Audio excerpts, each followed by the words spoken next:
Sobre las cifras y las cosas que el representante Tavera muy juiciosamente ya expuso de las respuestas que hizo la Contraloría, no quiero hacer ninguna mención sobre eso, y permítanme simplemente referirme a una serie de preocupaciones de las cuales les hemos dado traslado al Ministerio de Hacienda y a la Superintendencia Financiera. Estamos de acuerdo en la gran figura que es la fiducia y cómo puede servir, pero mire, no importa si es muy utilizada, no importa si tiene muchos recursos, con que solo se diera cumplimiento a lo que dice el artículo, el parágrafo del artículo primero del decreto 1049 del 2006, en donde dice simplemente que uno no puede hacer con fiducia lo que sin fiducia está prohibido y que la fiducia no puede utilizarse para hacer ningún fraude a la ley ni hacer aparecer las cosas que no son, y que solo es un medio para un fin y no puede convertirse el fin en sí mismo. Si eso se obedeciera, no tendríamos problemas de esas ficciones de ejecución que, permítame, señor ministro, la ley del plan no soluciona del todo el caso porque tiene unas excepciones muy importantes para entender ejecutados los recursos, como los planes departamentales de agua y otros. Entonces ahí seguimos en el mismo problema. Obviamente la cuenta única nacional, a implantarla, estamos muy atentos y trabajando con el Ministerio de Hacienda de cómo vamos a cerrar este año y cuáles revierten. Entonces, desde ese punto de vista hay todavía que hacer algunos ajustes. Pero no importa si son 1, 2, 3, 4 o 5 años. Si la fiducia está siendo utilizada para hacer lo que corresponda, no existiría absolutamente ningún problema. Inclusive, y con respecto a lo que estaban hablando, y esto llama la atención también de lo que le hemos dicho al Ministerio de Hacienda, que sea de paso, ministro, la función de advertencia está dirigida a todos los representantes legales de los sujetos de control, que son los fideicomitentes. Obviamente a usted le mandamos copia y a la superintendencia porque vigila las fiduciarias, pero son los fideicomitentes quienes tienen que usar bien la fiducia, quienes tienen que hacer una adecuada revisión de las rendiciones de cuenta y no simplemente cruzarse de brazo a que la fiduciaria pues haga lo que quiera en cualquier sitio del país y nunca piden cuentas. Entonces hay que hacer una labor muy grande de fideicomitentes responsables con los recursos que entregan.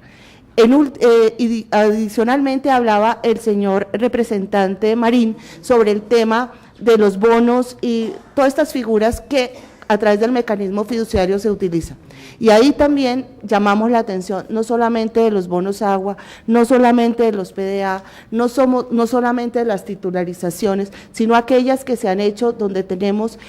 involucradas un tema de las vigencias futuras excepcionales que tienen el fallo del Consejo de Estado, pero sobre todo,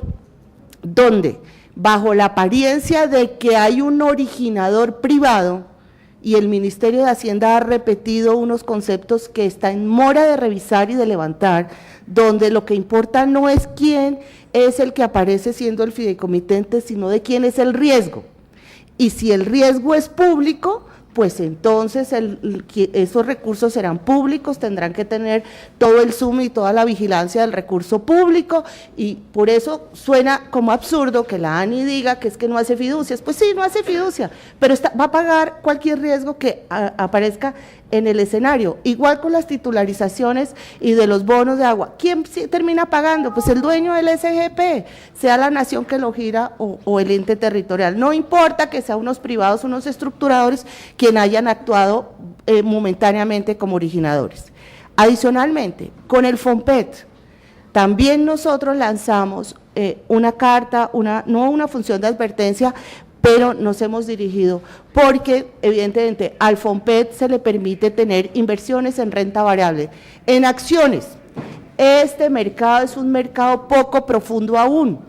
Entonces, resulta que los grandes grupos son los que están administrando el FOMPET. Si eso no se hace con un cuidado absoluto del tema de conflictos de interés, de no simplemente un consorcio invierte en un grupo de un socio para que el otro invierta en el otro, pues simplemente aquí vamos a tener un cruce y vamos a tener un caldo de cultivo para que se empiecen a generar manipulaciones de los precios de las acciones de los mismos grupos con los recursos del FOMPET. Luego, ¿Esto qué toca hacer? Toca tener una extremada vigilancia y unas normas de conflicto de interés, de inhabilidades y de incompatibilidades. Y a la Contraloría, por último, también queremos llamar la atención del Ministerio, que es el que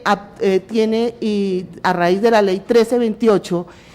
por decisión del Congreso, la facultad regulatoria en esta materia financiera, en una gran medida desplazándose la superintendencia financiera,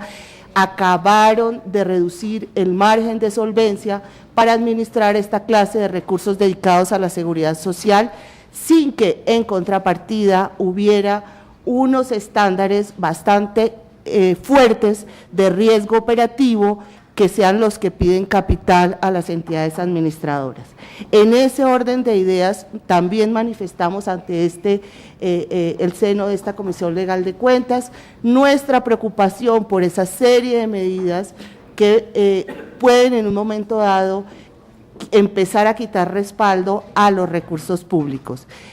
Nosotros escuchamos entonces aquí la advertencia que le hacen al señor auditor de pedirle a la Contraloría General, pero también a las Contralorías territoriales, sobre ir afinando mucho más, y es un trabajo que tenemos que hacer aquí con la Comisión de Cuentas, la Superintendencia, el Ministerio de Hacienda, para poder afinar esos informes, no solamente en materia de fiducia, sino de cualquier clase de intermediación, de cualquier estructura